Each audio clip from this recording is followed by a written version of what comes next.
بسم اللہ الرحمن الرحیم۔ یہ واقعہ حضرت حزقیل علیہ السلام کی قوم کا ایک بڑا ہی عبرت خیز اور انتہائی نصیحت آمیز واقعہ ہے۔ اس واقعے کو جاننے سے پہلے جان لیتے ہیں کہ حضرت حزقیل علیہ السلام کون تھے۔ حضرت حزقیل علیہ السلام حضرت موسیٰ علیہ السلام کے تیسرے خلیفہ ہیں جو منصب نبوت پر سرفراز کیے گئے۔ حضرت موسیٰ علیہ السلام کی وفات کے بعد آپ کے خلیفہ اول حضرت یوشع بن نون علیہ السلام ہوئے، جن کو اللہ تعالیٰ نے نبوت عطا فرمائی۔ ان کے بعد حضرت کالب بن یوحنا علیہ السلام حضرت موسیٰ علیہ السلام کی خلافت سے سرفراز ہو کر مرتبہ نبوت پر فائز ہوئے۔ پھر ان کے بعد حضرت حزقیل علیہ السلام حضرت موسیٰ علیہ السلام کے جانشین اور نبی ہوئے۔ حضرت حزقیل علیہ السلام کا لقب ابن العجوز یعنی بڑھیا کے بیٹے ہیں، اور آپ ذوالکفل بھی کہلاتے ہیں۔ ابن العجوز کہلانے کی وجہ یہ ہے کہ یہ اس وقت پیدا ہوئے تھے جبکہ ان کی والدہ بہت بوڑھی ہو چکی تھی، اور آپ کا لقب ذوالکفل اس لیے ہوا کہ آپ نے اپنی کفالت میں لے کر 70 انبیاء کرام کو قتل سے بچا لیا تھا، جن کے قتل پر یہودی قوم آمادہ ہو گئی تھی۔ پھر یہ خود بھی خدا کے فضل و کرم سے یہودیوں کی تلوار سے بچ گئے اور برسوں زندہ رہ کر اپنی قوم کو ہدایت فرماتے رہے۔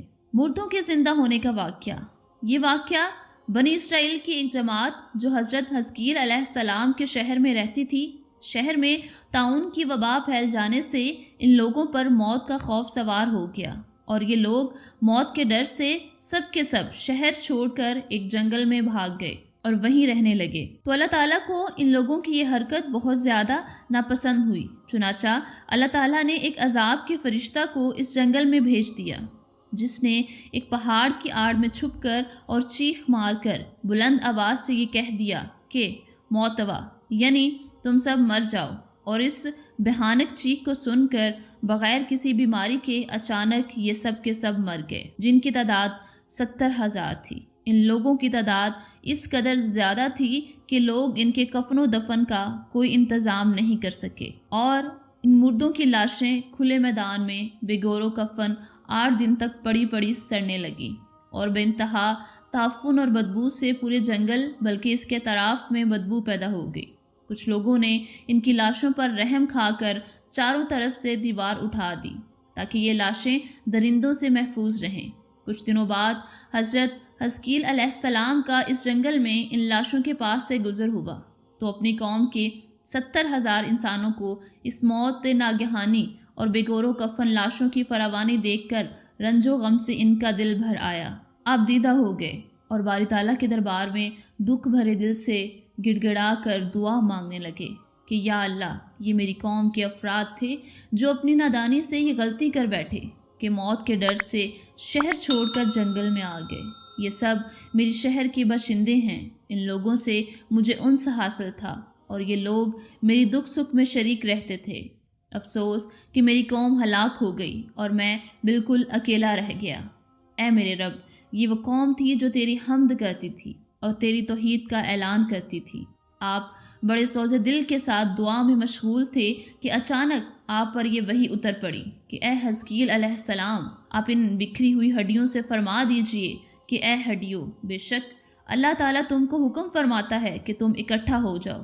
یہ سن کر بکھری ہوئی ہڈیوں میں حرکت پیدا ہوئی، اور ہر آدمی کی ہڈیاں جمع ہو کر ہڈیوں کے ڈھانچے بن گئے۔ پھر یہ وحی آئی کہ اے حزقیل، آپ یہ فرما دیجئے کہ اے ہڈیوں، تم کو اللہ کا یہ حکم ہے کہ تم گوشت پہن لو۔ یہ کلام سنتے ہی فوراً ہڈیوں کے ڈھانچوں پر گوشت پوست چڑھ گئے۔ پھر تیسری بار یہ وحی نازل ہوئی، اے حزقیل، اب یہ کہہ دو کہ اے مردو، خدا کے حکم سے تم سب اٹھ کھڑے ہو جاؤ۔ چنانچہ یہ فرما دیا تو آپ کی زبان سے یہ جملہ نکلتے ہی 70,000 لاشیں دم زدن میں ناگہاں یہ پڑھتے ہوئے کھڑی ہو گئیں کہ سبحانک اللہم و بحمدک ولا الہ الا انت۔ پھر یہ لوگ جنگل سے روانہ ہو کر اپنے شہر میں آ کر دوبارہ آباد ہو گئے اور اپنی عمروں کی مدت بھر زندہ رہے، لیکن ان لوگوں پر اس موت کا اتنا نشان باقی رہ گیا کہ ان کے اور ان کے اولاد کے جسموں سے سڑی ہوئی لاش کی بدبو برابر آتی رہی، اور یہ لوگ جو کپڑا بھی پہنتے تھے وہ کفن کی صورت میں ہو جاتا تھا۔ اور قبر میں جس طرح کفن میلا ہو جاتا ہے ایسا ہی میلا پن ان کے کپڑوں پر ظاہر ہو جاتا تھا۔ چنانچہ یہ اثرات آج تک ان یہودیوں میں پائے جاتے ہیں جو ان لوگوں کی نسل سے باقی رہ گئے۔ اس واقعے کا ذکر قرآن مجید کی سورہ بقرہ میں اللہ تعالیٰ نے یوں فرمایا ہے: اے محبوب، کیا آپ نے ان لوگوں کو نہیں دیکھا جو اپنی گھروں سے ہزاروں کی تعداد میں موت کے ڈر سے نکل بھاگے تھے؟ تو اللہ تعالیٰ نے ان سے یہ فرما دیا کہ تم سب مر جاؤ، پھر اللہ تعالیٰ نے انہیں زندہ فرما دیا۔